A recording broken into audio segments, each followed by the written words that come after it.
Oke, kita akan mulai podcast kita. 3, 2, 1.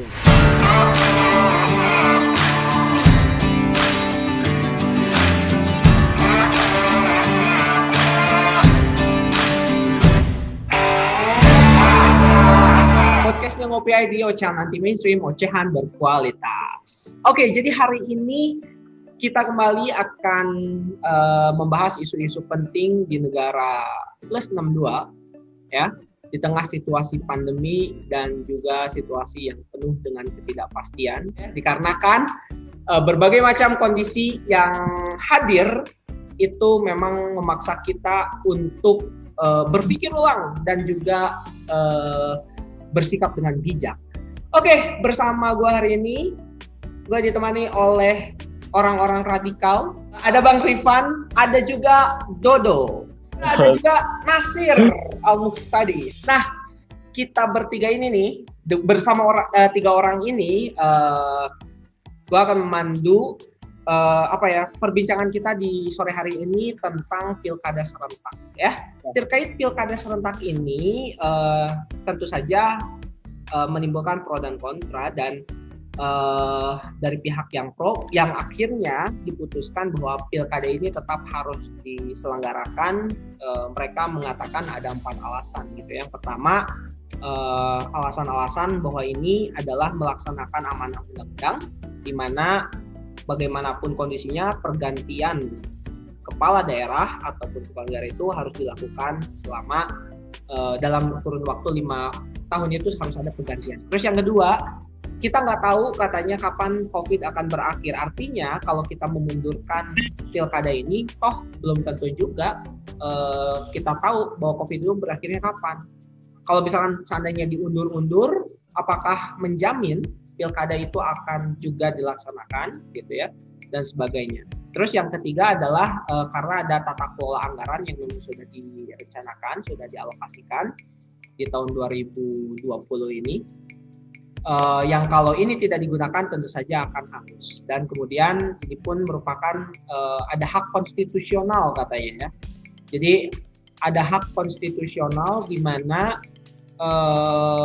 panitia, ya, KPU gitu ya, dalam hal ini itu ya memiliki hak bahwa untuk tetap menyelenggarakan kegiatan ini sebagaimana kegiatan-kegiatan ini.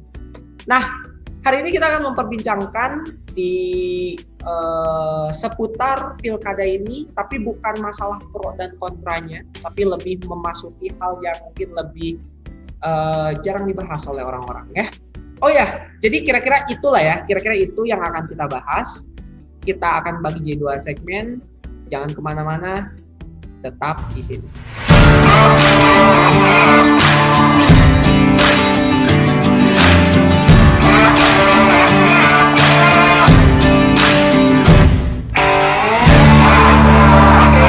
Kita masuk di segmen 1 sekarang. Nah, pertanyaan pertama nih akan dialamatkan sama 2 orang radikal mantan aktivis mahasiswa di Bandung ini. Gua tanya dulu sama Bang Rifan. Pan. Oke. Siap ya. Nih, kira-kira kenapa sih pilkada itu dipandang urgent dalam situasi pandemi kayak gini nih? Ini kan situasinya pandemi, kenapa pilkada tetap dipandang urgent? Oke. Assalamualaikum warahmatullahi wabarakatuh. Waalaikumsalam. Waalaikumsalam warahmatullahi wabarakatuh. Ya, asyhadu la ilaha illallah wa asyhadu anna Muhammadar Rasulullah. Ya, saya ucapkan terima kasih kepada Kang Lukman, ya, yang sudah mengundang saya kembali sebagai salah satu podcaster, orang yang ngomong. Salah satu orang yang ngomong. Ya. Yoi. Ya, tadi ditanyakan berkaitan dengan mengapa pilkada ini dipandang penting atau urgent dalam situasi pandemi saat ini. Nah, saya ingin tanya balik nih, emangnya pilkada ini penting ya? Ya, ini harus gimana nih? Penting untuk penting berkepentingan mungkin? Ya, jadi kalau kita lihat di media sosial, di tengah-tengah masyarakat, memang ada 2 kubu yang saat ini membicarakan masalah pilkada ini. Ada yang pro dan ada yang kontra. Nah, saya pikir pilkada saat ini itu adalah, kalau kita lihat secara konstitusi memang harus dilaksanakan ya, karena memang tadi sudah disebutkan berbagai alasan oleh Kang Lukman dengan berbagai alasannya bahwa harus dilaksanakan, termasuk Presiden Jokowi juga mengatakan harus tetap dilaksanakan karena ini juga ada momen pergantian pemimpin di berbagai daerah. Nah, lalu sebenarnya seperti apa kita memandang pilkada ini di tengah situasi yang abnormal ya, di satu situasi yang hari ini sangat berbeda dengan situasi sebelumnya, yakni situasi COVID-19. Yang kita tahu bahwa COVID ini menjangkiti hampir seluruh dunia dan hari ini kasusnya sudah melebihi dari 70 juta orang kalau saya nggak salah. Nah, jadi berkaitan dengan seberapa penting, saya pikir nggak terlalu penting-penting amat gitu. Kalau saya ya, kalau saya memandangnya tidak terlalu penting-penting amat. Kenapa? Karena ada hal yang lebih urgent harus kita urusi. Apa itu? Pertama, masalah keselamatan masyarakat. Karena hari ini kita lihat, saya pernah baca salah satu berita. Jadi Bawaslu itu mencatat selama masa pendaftaran peserta pilkada pada tanggal 4 sampai 6 September 2020 itu terjadi sekitar 243 dugaan pelanggaran terkait aturan protokol kesehatan pencegahan COVID-19. Nah, ini pada masa pendaftaran saja sudah ada sekitar ratusan kasus yang melanggar atau diduga melanggar protokol kesehatan. Nah, ini kan kita sangat khawatir ya. Sangat khawatir berkaitan dengan hal ini. Bahkan kemarin saya juga sempat baca berita itu ada kampanye kalau nggak salah itu tidak mematuhi protokol kesehatan. Nah, ini harusnya lebih dipikirkan oleh pemerintah bahwa kita harus lebih memikirkan keselamatan masyarakat. Karena kalau seandainya pilkada tetap dilaksanakan, yang kita khawatirkan itu adalah ini menimbulkan mega cluster COVID yang baru. Karena takutnya ada cluster-cluster yang muncul dari COVID ini, dari pilkada ini. Ini bukan cluster baru ya, tapi mega cluster punya. Ya. Meganya kan besar kan. Jadi dikhawatirkan ini menimbulkan banyak sekali korban. Nah, ini yang harus kita pikirkan, karena kalau seandainya masyarakatnya banyak yang mati, ya siapa yang mau diurus kan? Nah, jadi kita harus lebih memikirkan aspek keselamatan. Karena apa? Karena itu yang lebih penting kita urusi terlebih dahulu. Dan juga jangan sampai ada dugaan pemerintah ini ingin ya seperti menggolkan anaknya, menggolkan menantunya untuk menjadi kepala daerah. Ini yang dikhawatirkan oleh berbagai orang.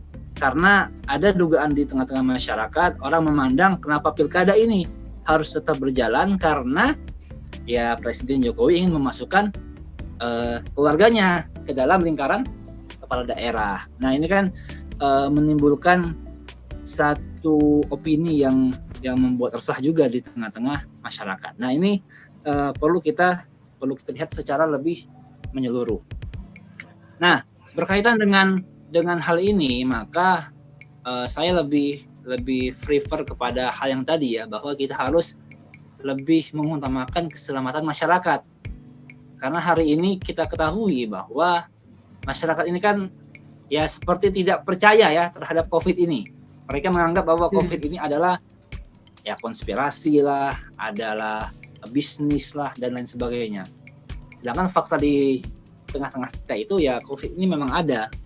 Nah, cuman karena pemerintah ini seperti kebingungan ya, saya melihatnya mereka kebingungan untuk melihat mana sih prioritas yang harus lebih diutamakan.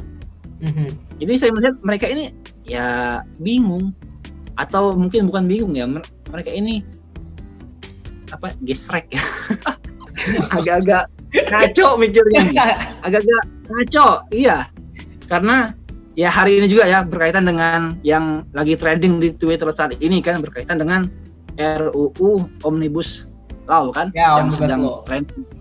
Nah ini kan itu saya bahas sedikit ya. Ini kan kalau lihat dari berbagai poin-poinnya itu ya seperti menguntungkan para pengusaha, dan ini menyebabkan para pekerja, para buruh itu kehilangan hak-haknya, dan ini menyebabkan terjadi demo di mana-mana kan. Nah, ini kan apa ya? Menjadi sebuah pertanyaan besar. Apakah pemerintah ini memihak kepada masyarakat ataukah memihak kepada para kapitalis? Ya. Nah, ini menjadi sebuah pertanyaan. Nah, oleh karena itu, balik lagi kepada pilkada tadi, bahwa pemerintah itu harus serius melihat mana skala prioritas yang harus lebih diutamakan. Dan jangan sampai ada dugaan di tengah-tengah masyarakat, mereka ini ingin A, ingin B, ingin C. Karena apa? Karena hari ini tingkat kepercayaan masyarakat kepada rezim itu ya sangat rendah. Itu bisa dilihat dari berbagai kebijakan yang mereka keluarkan dan ada timbal balik dari masyarakat. Oke, Kang Lukman, saya pikir seperti itu dulu awal. Menarik, padat, berisi untuk Dari mengawali diskusi kita di Assalamualaikum kali ini. Ya, dan tadi disinggung terkait urgensi ya, dan apa sih pentingnya buat rakyat kalau misalkan seperti yang betul gue setuju banget di baru-baru ini juga kita DPR ya sedang menggodok dan akhirnya undang-undang yang sangat meresahkan para pekerja itu akhirnya disahkan juga kan, Omnibus Law ya. Bahkan berita terbaru tuh beredar video ketika ada dari fraksi salah satu partai yang ada di DPR itu menolak melakukan protes dengan keras gitu, mikrofonnya dimatiin dong gitu kan. Ini luar biasa gitu. Iya, itu jadi mikrofon yang di DPR juga udah dimatiin ya. Iya, itu dia. Apalagi suara rakyat. Suara rakyat udah mati sejak lama gitu. Oh iya, betul. Itu dia. Makanya adanya pilkada itu sebetulnya apakah memang apakah memang ini berkontribusi positif dengan tren diterimanya aspirasi rakyat atau tidak kan gitu ya. Nah, ini pertanyaan berikutnya nih. Nah, pertanyaan keduanya. Jadi tadi masih berbicara soal dengan adanya kemarin isu tentang anggota dewan dari fraksi beberapa partai yang dimatikan mikrofonnya ketika rapat DPR itu juga akhirnya kan menjadikan pertanyaan buat kita semua ya. Jadi pertanyaan buat kita semua, apakah memang dengan digantinya pemimpin ini kemudian berkorelasi membawakan tren positif untuk diterimanya aspirasi rakyat? Toh tidak kan gitu ya. Jadi ini mungkin pertanyaannya agak klise tapi tetap mesti ditanyain. Gua mesti nanya nih sama Bang Dodo nih, pengamat politik Ngopi ID. Mantap. Halo. Apa sih urgensinya buat rakyat pilkada ini? Ini bukan cuma pilkada di masa Covid ya, tapi sebetulnya pergantian. Mungkin maksud pertanyaannya adalah gue ulangi, pergantian pemimpin itu tuh apa sih urgensinya gitu. Oh, baik Kang Lukman. Jadi menurut gue ya, berbicara mengenai pentingnya pilkada untuk rakyat gitu ya, tentang pergantian pemimpin. Nah, dalam kacamata demokrasi dan kenegaraan itu ada yang namanya hak memilih dan hak dipilih gitu. Nah, tadi dijelaskan juga gitu. Salah satu alasan kenapa sih pilkada ini tidak ditunda gitu. Nah, itu alasannya itu ada hak konstitusi gitu, hak memilih dan hak dipilih. Nah, seperti itu gitu. Nah, terkait pentingnya buat rakyat itu apa? Nah, pentingnya buat rakyat itu adalah rakyat memilih pemimpinnya gitu. Memilih pemimpinnya yang dalam hal ini dengan pemilu gitu. Nah, yang diharapkan dengan pemimpin tersebut itu nanti dapat membawa hak rakyat gitu. Seperti itu gitu. Nah.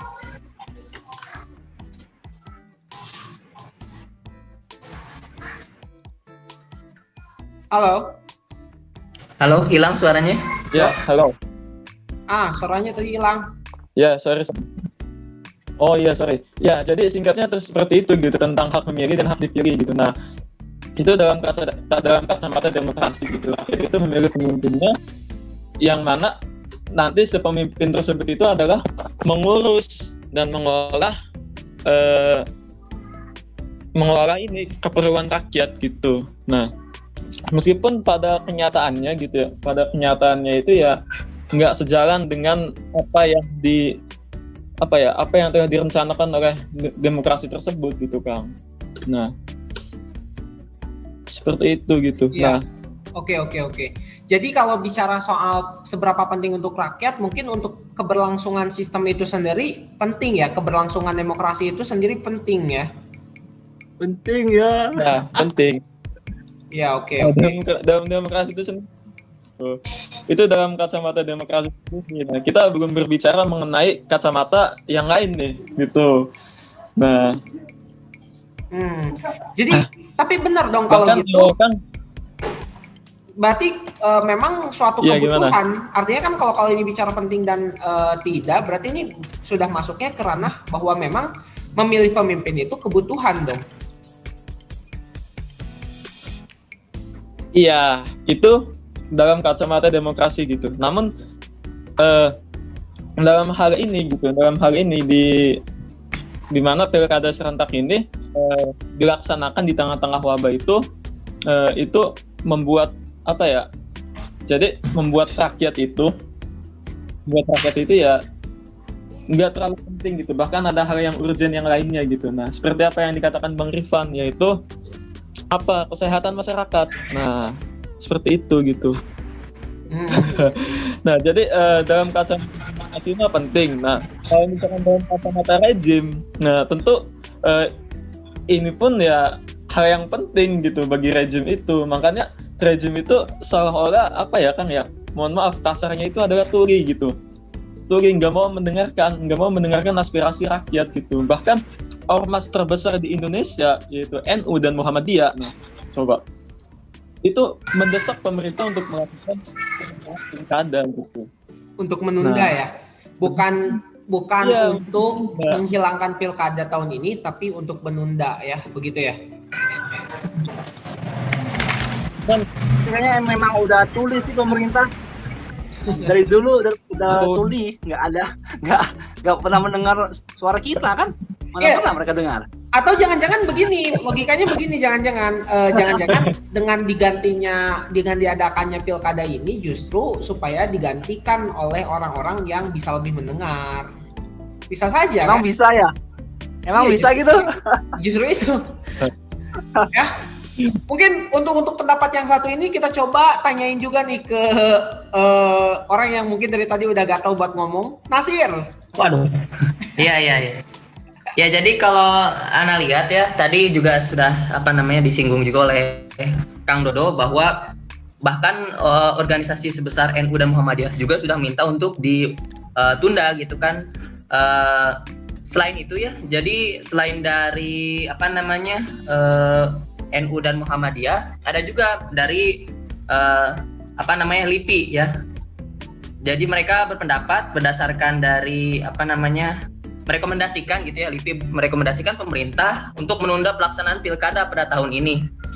Karena diungkapkan, hal ini diungkapkan oleh Kepala Pusat Penelitian Firman Nur dalam konferensi persnya pada Kamis 1 Oktober gitu ya. Jadi kenapa harus ditunda gitu menurut LIPI? Karena menurut LIPI, pilkada di tengah tingginya angka penularan virus corona dan pandemi bukanlah sesuatu yang bijak dilakukan tadi ya. Kemanusiaan itu lebih penting gitu daripada pergantian roda kepemimpinan kan gitu. Tapi bukan berarti dengan ditundanya kepemimpinan ini kan bukan berarti gak ada pemerintah yang memegang kekuasaan, kan tetap ada kan gitu yang pemerintahan sebelumnya gitu. Cuman dengan kondisi yang darurat seperti ini tidak perlu segera diganti gitu, walaupun memang sudah jadwal misalkan ya. Yang penting tetap ada pemerintah yang bisa menjalankan regulasi-regulasi gitu. nggak mesti selalu harus diganti baru jalan gitu. Seperti itu paling. Oke.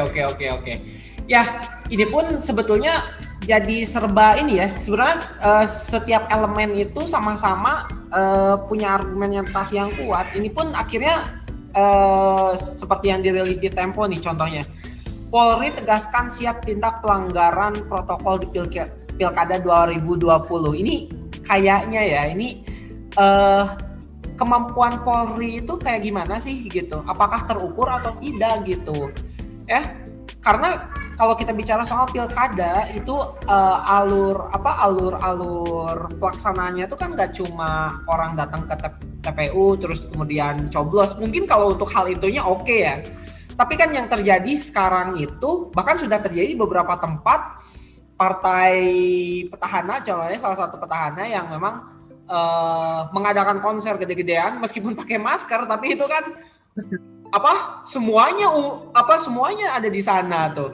Itu aja udah terjadi sebetulnya sekarang. Jadi sebetulnya kalau kita mau bicara mengadakan pilkada sekaliber Amerika Serikat pun gitu ya pandangannya ya sudah, kalau ada yang dapat COVID ya itu sudah resiko gitu. Itu harga yang mungkin harus dibayar, tanda kutip ya, harga yang harus dibayar gitu. Kayak begitu. Oke, Bang Rifan, nih menurut lu nih Bang. Polri bilang akan menindak tegas siapapun yang melanggar protokol kesehatan ketika pilkada kan. Nah, cuma masalahnya kapabilitas gitu ya, kapabilitas Polri memungkinkan atau tidak. Toh pada akhirnya pilkada itu kita tahu itu adalah rangkaian acara. Ada yang bukan ya, kalau misalkan hanya masuk ke TPU kemudian satu persatu itu oke. Tapi kan pada faktanya yang sekarang sudah terjadi tadi sempat dibahas adalah toh orang-orang tuh rempuk tumpah ruah ke satu tempat karena ada apa? Karena ada kampanye gitu. Iya. Gak lepas dari iming-iming nasi bungkus, entah ya nasi bungkus, politik uang dan sebagainya itu masih ada. Biduan. Itu realnya ada gitu. Ya maksudnya ibu-ibu ngapain sih pakai baju partai terus kemudian datang ke konser di kondisi kayak gitu? Kurang kerjaan gitu ya. Kalau bukan karena ada cuan 10.000, 100.000 gitu kan. Nah itu gimana tuh? Terukur nggak? Ya, pertama saya mengatakan bahwa saya pikir Polri punya kemampuan ya, karena kita lihat hari ini Polri memiliki banyak sekali personil yang ready untuk mengawal pilkada. Yang kedua, ini masalahnya adalah ketika kita dihadapkan pada pilkada, biasanya ya di masyarakat itu ya kan pasti ngumpul kan, nggak mungkin mereka itu ya saling pisah, nggak mungkin satunya di tempat A, satu di tempat B kan ya agak sulit, karena kan salah satu untuk menarik suara masyarakat itu dengan mengumpulkan massa kan. Nah, cuman masalahnya ini pilkada itu terjadi di zaman COVID, di zaman dimana kesehatan itu sangat mahal, bahkan orang-orang yang sudah terkena pun akan punya potensi untuk meninggal kan. Nah, terus bahwa Polri pernah mengatakan juga ya bahwa mereka akan menindak tegas ya berkaitan dengan siapapun yang melanggar protokol kesehatan. Nah, ini saya sangat mendukung untuk menindak tegas. Cuman masalahnya ketika menindak tegas itu harusnya tidak melihat orangnya siapa. Nah, saya mengkhawatirkan ketika yang melanggar itu adalah orang-orang yang punya backingan ya, tanda kutip backingan kuat, ini kan masyarakat bisa menilai. Nanti ada yang menilai, wah si Polri mah ini pilih kasih. Nah, Polri mah nggak menindak semua. Karena faktanya memang terjadi seperti itu. Kan kalau kita lihat postingan di divisi Humas Polri itu dikatakan bahwa ya mereka siap menindak tegas ya orang-orang yang melanggar. Tapi kan faktanya di lapangan kan ya berbeda. Nah, inilah yang semakin menimbulkan tingkat kepercayaan masyarakat kepada kepolisian juga semakin menurun. Iya. Nah ini yang saya khawatirkan ini bisa menyebabkan clash nanti di grassroots ya, yang saya khawatirkan. Sedangkan yang para elit ini ya sibuk main aja di atas. Mereka nggak mikirin rakyat, nggak mikirin apapun. Yang penting pilkada jalan, gua bisa hidup, lo mati nggak apa-apa juga ya, gitu kan. Nah jangan sampai seperti itu. Ya, oke. Karena Polri ini kan kalau kita lihat tren kepercayaan ke mereka itu ya menurun kan, karena disebabkan ada yang menduga Polri ini main juga di dalam pemerintahan dengan adanya banyak sekali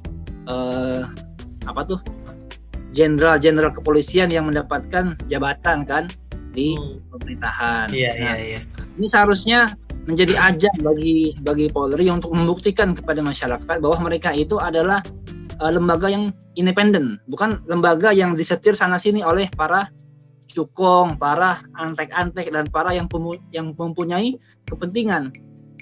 Karena yang masyarakat hari ini ya, kalau saya lihat masyarakat itu ya menganggap Polri itu sebagai kayak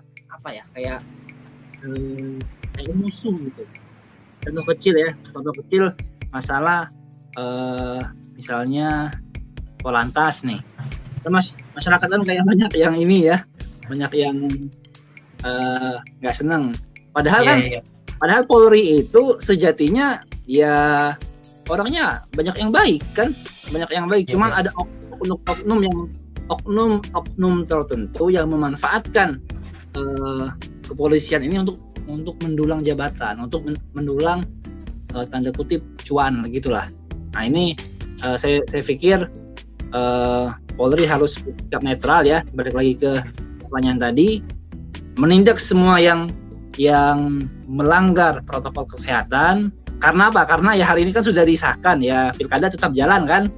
Nah karena pilkada tetap jalan ya, mereka mau nggak mau ya harus mengatur pilkada itu. Paling segitu Bang dari saya. Oke. Saya mau menambahkan, boleh nggak nih? Boleh. Nah, tadi kan juga disinggungnya sama Kang Ripan nih, bahwa meskipun tetap berjalan tapi harus taat terhadap protokol kesehatan. Mungkin saya bertanya-tanya gitu ya, protokol kesehatan yang mana gitu. Kalau misalkan protokol kesehatan yang dimaksud adalah sekedar memakai masker, sekarang itu kalau yang saya lihat ya di berbagai kota, kemarin saya juga sempat ke Jawa Timur gitu ya, dari Bogor ke Malang, hampir di mana-mana itu orang udah semua pakai masker. Ibarat kalau kita mah gitu ya, kalau nggak pakai masker itu ibarat tidak menutup aurat lah gitu ya. Kalau laki-laki berarti keluar ke jalan raya pakai celana pendek gitu ya, pakai CD gitu.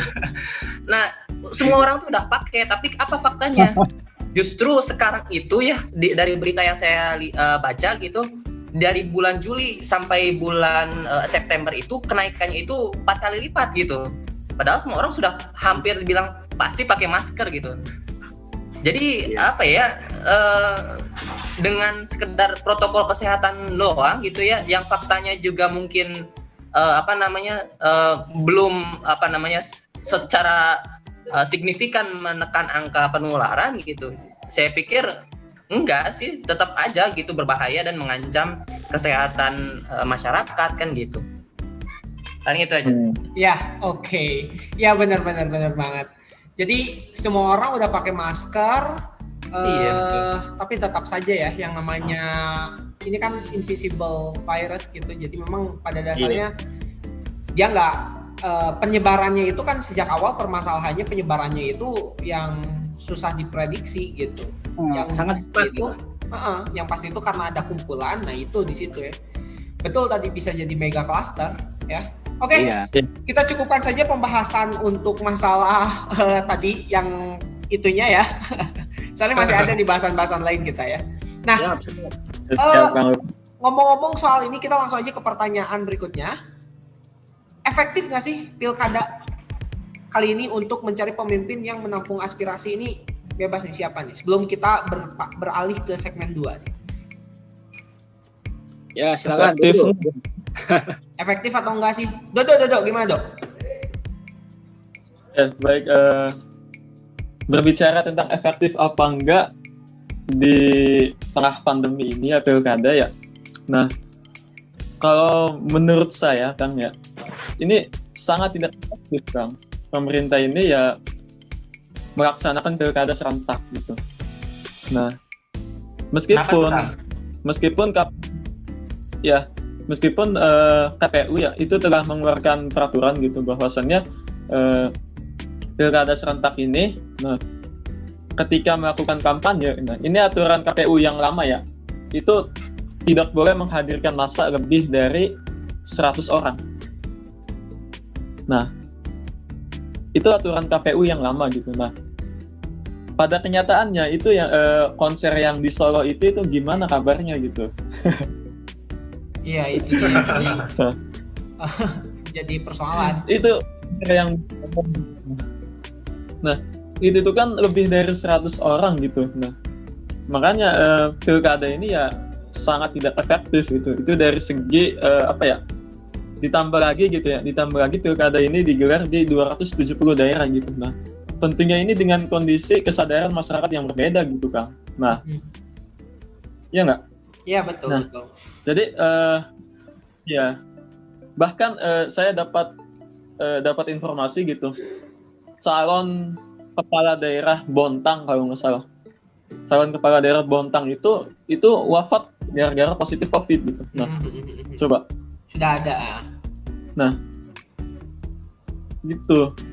Nah, kalau misalkan berbicara efektif pilkada kali ini ya sungguh sangat tidak efektif gitu. Ditambah lagi dengan ini, kita berbicara dari segi pembiayaan gitu ya, dari segi pembiayaan pilkada gitu. Nah, ini menurut Menteri Keuangan Sri Mulyani ini mengatakan bahwasannya anggaran pilkada itu yang tadinya dialokasikan 15,23 triliun. Nah, dan ini didanai oleh APBD daerah ya, anggaran pendapatan belanja daerah. Nah, itu naik Kang menjadi 20,46 triliun. Nah, kenapa bisa naik? Nah, itu karena adanya kebutuhan protokol kesehatan. Nah, jadi seperti itu gitu. Nah, itu kalau misalkan berbicara efektif ya tentu ormas sekelas NU dan Muhammadiyah itu pasti sepakat gitu kalau misalkan pilkada ini efektif. Namun pada kenyataannya kan ormas besar tersebut dan elemen masyarakat lain itu adalah menolak pilkada gitu. Ya. Seperti itu gitu. Intinya mungkin kita bisa petakan yang tidak berkepentingan ngapain sih gitu ya. Tapi kalau yang berkepentingan ya gimana lagi kan, kepentingan. Ya betul tadi memang pasti jadi kebutuhan yang di luar sebetulnya. Kalau tadi salah satu alasan kenapa pilkada tetap harus ada itu adalah bahwa karena sudah dianggarkan, ada tata kelola anggaran gitu ya. Pada dasarnya di kondisi COVID ini mengharuskan adanya dana tambahan, anggaran tambahan. Entah itu jadi masker kah, entah itu jadi hand sanitizer atau apapun itu ya. Yang jelas kan pasti berbeda kondisinya. Seperti itu. Oke. Yeah. Nah, kita sudah panjang lebar bicara soal pilkada nih ya. Karena itu kita cukupkan dulu untuk segmen pertama ini dan kita akan balik lagi ke segmen berikutnya.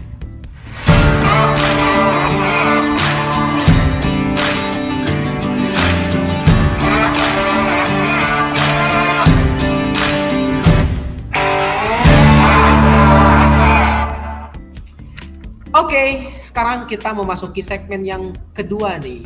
Barusan kita sudah bicara soal pilkada ya, pro dan kontranya, kenapa dipandang urgent, terus pentingnya buat rakyat apa, terus kemudian efektivitasnya sejauh mana. Nah, yang di segmen kedua ini, pengen minta pendapatnya dong. Apakah memang kira-kira bagaimana sih dampak pergantian pemimpin di tengah situasi seperti ini?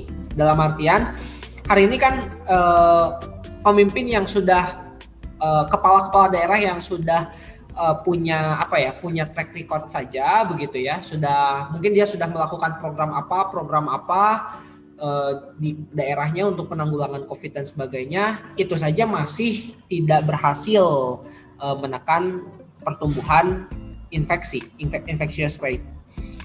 Nah, Gua bayangin kalau seandainya ini pemimpin yang baru terpilih di suatu daerah, berarti dia mulai lagi dari nol dong. Ya enggak? Dia mulai lagi dari nol, dia mulai meraba-raba lagi. Kalau dia adalah politisi yang berpengalaman, mungkin tidak terlalu dari nol. Tapi kalau misalkan dia baru nyalon terus kemudian kepilih, ya pasti dia bagaimanapun dia pasti akan mulai dari nol. Nah, minta pendapatnya dari teman-teman semua. Kira-kira dampak seperti apa yang mungkin akan terasa dalam pengaturan urusan terhadap pengaturan urusan masyarakat ya di era pandemi ini, gitu. Kira-kira akan memberi dampak yang justru malah jadi tren positif kah atau negatif kah? Positif dalam artian karena mungkin ini orang yang baru terpilih itu lebih semangat gitu ya, jadi dia akan lebih care sama rakyat mungkin, atau justru malah akan meraba-raba. Kira-kira akan seperti apa nih? Mending tanya dulu ke Rifan deh ya. Pan, gimana Pan menurut Rifan? Oke, dampak pergantian pemimpin terhadap pengaturan urusan masyarakat ya di era pandemi. Nah ini saya pikir ya, kalau kita flashback ke belakang ya, kalau melihat dari sejarah Indonesia, kita sudah berganti lebih dari 6 kali ya, sudah lebih dari 6 kali pemimpin berganti, silih berganti, dan saya pikir perubahan yang terjadi ya tidak terlalu signifikan. Itu pada fase normal. Nah, ketika berbicara di masa pandemi ini apalagi? Karena sejatinya yang harus kita lihat itu adalah bangunan sistem politiknya. Karena hari ini kita lihat sistem politik di Indonesia itu memiliki banyak sekali kerusakan. Contoh, Mahfud MD pernah mengatakan kalau malaikat masuk ke sistem politik Indonesia maka akan menjadi setan kan. Nah, ini contoh kecil ya bahwa sistem politik Indonesia ini benar rusak banget gitu. Asli, rusak banget. Bahkan untuk sekelas menjadi kepala daerah kan, menjadi bupati, menjadi camat pun itu memerlukan uang yang tidak sedikit. Nah, ketika kita melihat dari sisi yang paling kecil pun ini bermain dengan uang, bermain dengan kecurangan, maka akan bisa kita lihat bagaimana pemimpin yang akan lahir nantinya. Karena apa? Karena hari ini ketika kita melihat sebuah bangunan sistem yang sudah rusak, maka akan berpengaruh kepada seluruh komponen sistem pemerintahan. Ini bisa teman-teman lihat di banyak tempat ya. Contohnya ketika kita melihat ada salah satu mungkin calon kepala daerah, dia akan berjanji A, B, C, D, E. Ketika saya terpilih, saya tidak akan mencalonkan menjadi presiden. Tapi faktanya nggak sampai 5 tahun dia mencalonkan menjadi presiden. Ya mungkin teman-teman tahu. Itu yang kemarin anaknya di ini ya, diwawancara juga ya? Ya, gitulah. Nah, kemarin soalnya ada kasus juga yang sama iya. gitu. Ada sama ya? Iya. Diwawancara orang-orang yang sama. Orang yang sama. Jawabannya sama. Iya, nah ini kan contoh kecil ya bahwa sistem politik itu sangat berpengaruh kepada kinerja pemimpin nantinya. Nah, oleh karena itu kita harus melihat dulu kalau dampaknya pergantian pemimpin itu pada saat masa normal masih jauh panggang daripada api, apalagi di masa pandemi seperti ini dihadapkan pada kenyataan yang sangat banyak. Satu, kesehatan mahal. Kedua, ekonomi masyarakat melemah. Ketiga, apalagi nih? Banyak kriminalitas. Nah, ini kan semakin menambah masalah kan. Nah, oleh karena itu ketika kita melihat hal seperti ini, maka kita harus lihat dulu dari sistem politiknya. Kita sudah tahu nih sistem politik di Indonesia ini rusak, sudah sangat harus diganti. Oleh karena itu, ketika kita berbicara masalah perubahan ya, kita harus melihat dulu. Kita harus melihat pemimpinnya seperti apa dan sistemnya seperti apa. Contoh, saya ambil contoh kecil ya. Kebetulan saya ini suka balap ya. Saya suka balap, saya suka MotoGP. Kita ambil contoh, kalau seandainya ada satu pembalap yang skillnya bagus luar biasa. Di satu sisi dia mendapatkan motor yang jelek. Nah, pembalap ini kita ibaratkan sebagai seorang pemimpin. Motor itu sebagai sebuah sistem. Nah, kalau pembalap ini mendapatkan motor yang tidak bagus, maka dia akan susah untuk mencapai prestasi yang bagus kan. Nah, tapi kalau seandainya motornya bagus, pembalapnya bagus, maka akan terjadi satu kombinasi yang pas. Nah, oleh karena itu kita harus melihat ini sebagai satu pandang yang utuh. Ketika kita berbicara masalah perubahan, maka harus dilihat juga yang tadi ya. Pertama, sistemnya harus bagus. Kedua, pemimpinnya harus amanah dan dia beriman. Jangan sampai pemimpin ini dia jago jualan janji, jualan kursi, tidak amanah. Ini kan bisa berbahaya. Nah, oleh karena itu berkaitan dengan pertanyaan tadi, ya kalau bagi saya ya, selama sistem politiknya masih rusak seperti ini, maka akan sangat sulit kita menemukan pemimpin yang adil, ekonomi yang bagus, dan lain sebagainya. Oke, seperti itu saja Bang dari saya. Oke, makasih banget nih. Jadi memang pada dasarnya struktur bangunan dalam demokrasi itu sendiri yang membahayakan ya, maksudnya artinya membuat kita tuh jadi tidak bisa berpikir secara adaptif gitu, karena masih menimbang sesuatu itu menitik beratkan pada apakah ada kemanfaatan ataupun tidak gitu ya. Jadi kalau misalkan bermanfaat, dipandang bermanfaat ya maka itu harus dilakukan. Makanya memang muncul juga nih beberapa waktu lalu baca headline dalam sebuah media online, judulnya begini nih, pilkada di tengah pandemi, demokrasi tak boleh mati, kayak gitu. Jadi ketika baca judul itu langsung kepikiran gini nih, pilkada di tengah pandemi, demokrasi nggak boleh mati. Kalau rakyat mati nggak apa-apa gitu ya, gitu kan? Jadi ini hal yang Ini hal yang absurd gitu ya. Dan ternyata sebabnya itu memang dari bangunan sistem demokrasi itu sendiri ya. Nah, jadi kita langsung kalau misalkan mau bicara perubahan, sebetulnya apakah dengan pilkada saja, dengan pergantian pemimpin saja cukup? Atau seharusnya kalau mau bicara lebih fundamental nih Bang, soal perubahan, apa sih yang harusnya dibicarakan? Mungkin dari Nasir dulu kali ya. Boleh. Ya, kalau kita mau bicara perubahan, kira-kira apa sih yang mestinya kita bicarakan? Ya, jadi kalau yang saya pahami ya, kalau misalkan perubahan itu pertama harus dibangun dari perubahan berpikir dulu gitu ya, perubahan cara berpikir, bagaimana kita memandang sesuatu, itu harus berubah juga gitu. Karena kalau pandangan kita terhadap mungkin kalau di bahasa gaulnya mah inilah ya, bahasa ininya mah ideologi gitu ya. Jadi ketika kita memiliki ideologi yang memandang bahwa kehidupan itu hanyalah untuk mencari keuntungan ya, mencari hanya mencari uang saja gitu, atau mencari hal-hal duniawi saja gitu, maka tidak aneh gitu melihat keputusan-keputusan yang sangat merugikan masyarakat banyak gitu.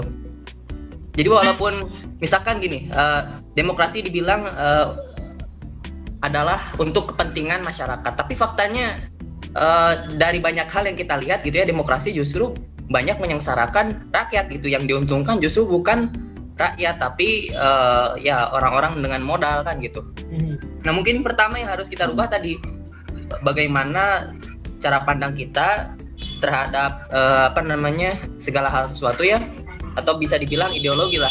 Kalau misalkan kita ideologinya tidak berubah gitu ya, hanya ideologinya misalkan kapitalisme gitu ya, hanya melihat sesuatu untuk keuntungan sendiri atau keuntungan kelompok, maka ya susah gitu berubah.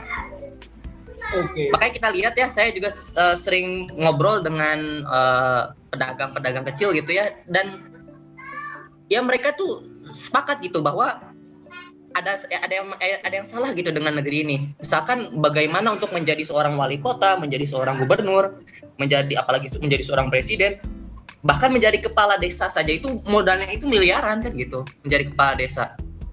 Padahal kita lihat gajinya saja selama 5 tahun itu tidak akan pernah menutupi modal untuk menjadi jadi pejabat itu. Pejabat. Gitu. Lantas dari mana? Lantas apa tujuan dia gitu ya? Menjadi pemimpin yang kita tahu tanggung jawabnya besar, bahkan sebagai seorang muslim tanggung jawab dunia akhirat. Satu orang ada yang kelaparan, ada yang terzolimi karena kebijakan kita, itu akan dimintai tanggung jawab di akhirat gitu ya.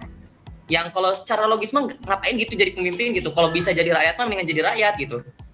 Nah, tapi sekarang kenapa sekarang berlomba-lomba dengan modal yang sangat besar itu pengen jadi pejabat? Karena pengen mencari keuntungan dari mana, entah dari apakah nanti ada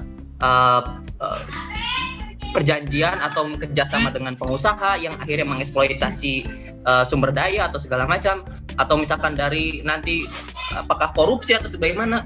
Karena memang kalau sekedar ingin menjadi pemimpin gitu ya, bilangnya kan ingin mensejahterakan atau apalah gitu, nggak masuk akal gitu. Dengan modal segitu dan gajinya segitu gitu, itu Termasuk hitungannya. nggak masuk, nggak masuk lah gitu. Pasti harus ada manuver kotor gitu ya untuk kembali modal gitu. Bahkan nggak cuma kembali modal, pasti udah ada capek-capeknya nggak mau lah sekedar kembali modal gitu. Pasti ingin keuntungan untuk 7 keturunan kalau perlu gitu.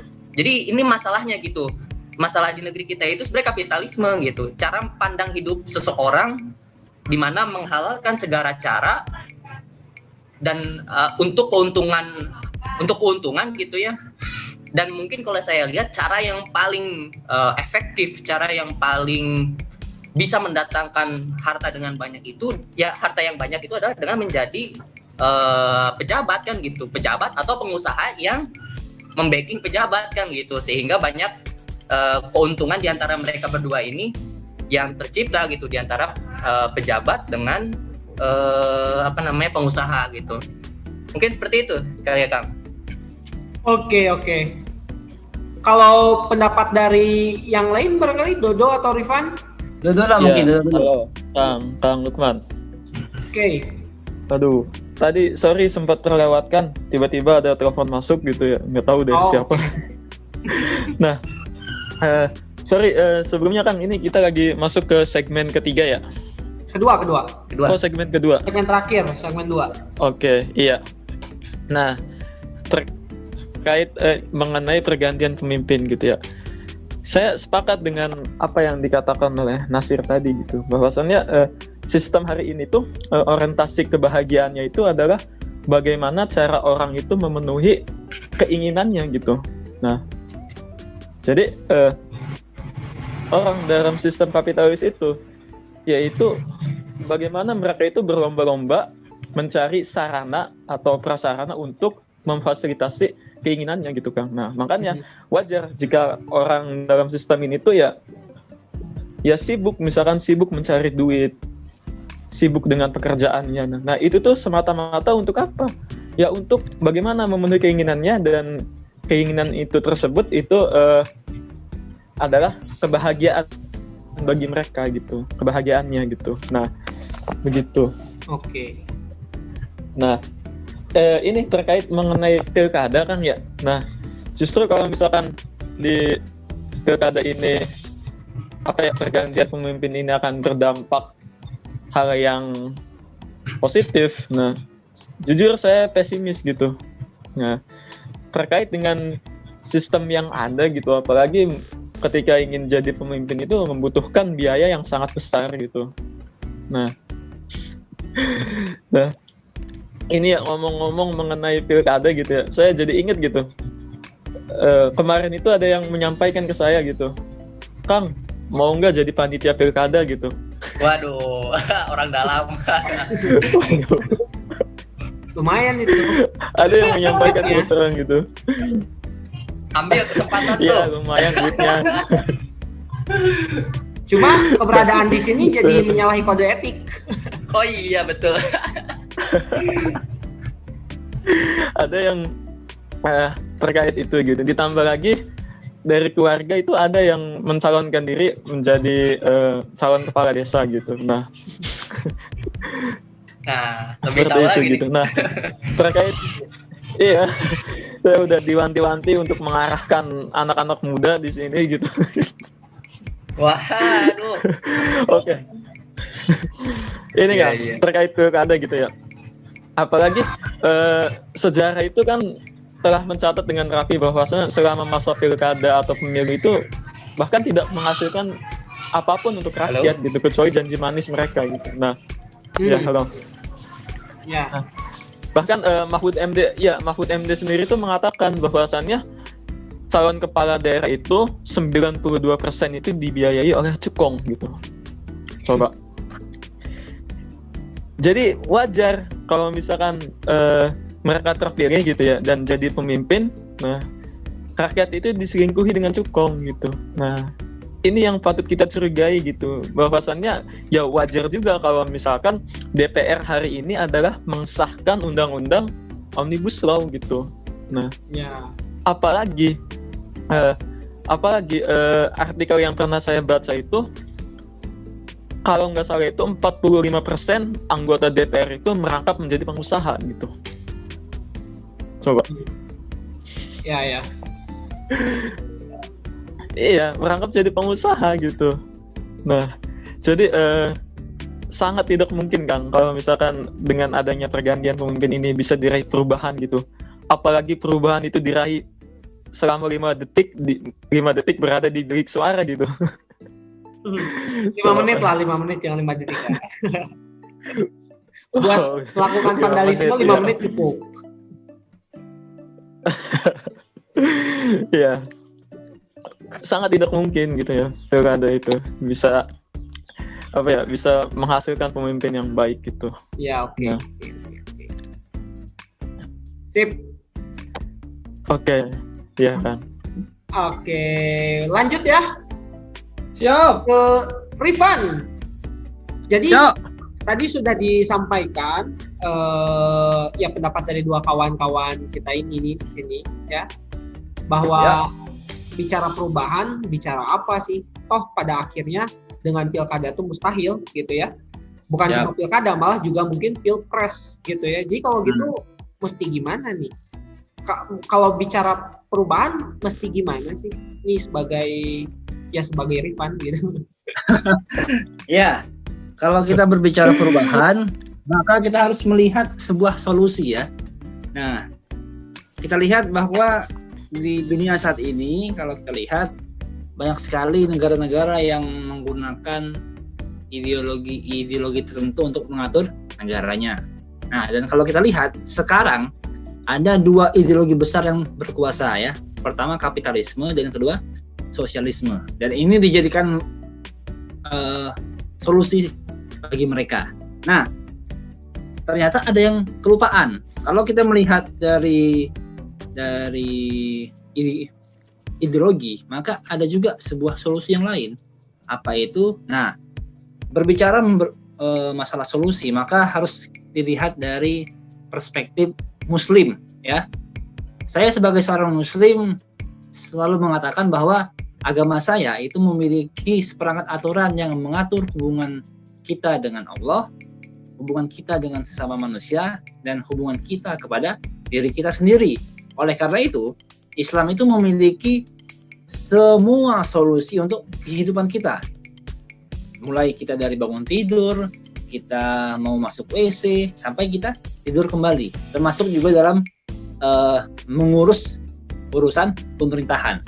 Nah, oleh karena itu, ketika kita flashback ke belakang sekitar mungkin 14 abad yang lalu ya, ketika Rasulullah SAW mendirikan daulah Islam di Madinah, maka itulah yang seharusnya kita jadikan contoh sebagai kenegaraan, sebagai sebuah sistem pemerintahan.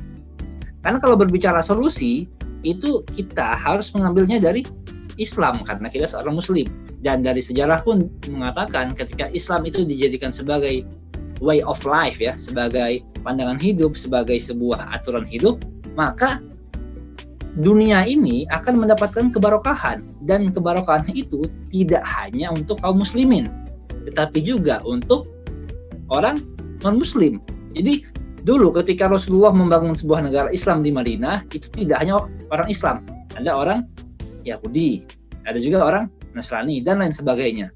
Nah, ini menunjukkan bahwa Islam itu sebagai agama yang rahmatan lil alamin. Oleh karena itu, ketika berbicara sebuah perubahan, sebuah solusi, maka harus dikembalikan lagi kepada Islam. Oke, kalau ada yang tidak setuju dengan Islam, oke, ayo kita diskusi, kita tukar pendapat, dan kita ambil sebuah solusi yang tepat. Karena saat ini dunia itu diliputi awan gelap ya. Diliputi awan gelap yang sangat gelap. Mereka ditutup-tutupi oleh sebuah fakta yang terjadi bahwa orang kaya di dunia ini itu sedikit, dan mereka menguasai banyak sekali sumber daya alam yang ada di dunia. Mungkin kita lihat hari ini cuacanya cerah, tapi jiwa orang itu pada sepi semua. Karena apa? Karena mereka itu dihadapkan pada satu kondisi yang abnormal. Mereka untuk mendapatkan makan susah, untuk mendapatkan kesehatan yang layak susah, untuk mendapatkan pendidikan yang gratis dan berkualitas juga susah. Nah, oleh karena itu harus didapatkan sebuah solusi. Solusi apa? Ya Islam tadi. Karena tidak ada solusi lain yang bisa mengatur urusan seruat ini kecuali dengan Islam. Nah, oke. Kang Lukman, saya pikir seperti itu saja pandangan saya. Wallahu a'lam bishawab. Oke. Wah, banyak ternyata tidak terasa kita sudah di sekitaran nyaris 1 jam atau mungkin juga lebih ya. Kita sudah berbicara soal pilkada ini sampai pada tadi pembahasan tentang bicara soal perubahan. Mungkin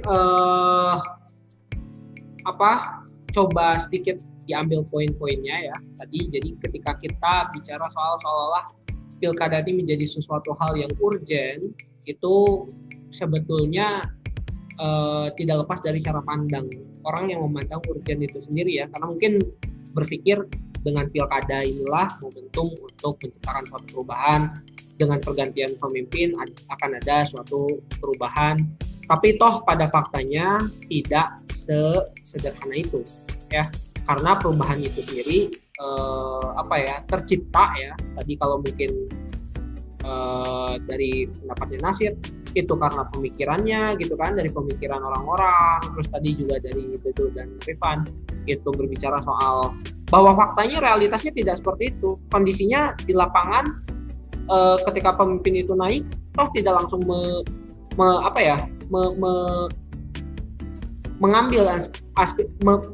mewakili aspirasi rakyat, tidak seperti itu. Karena apa? Karena adanya pihak-pihak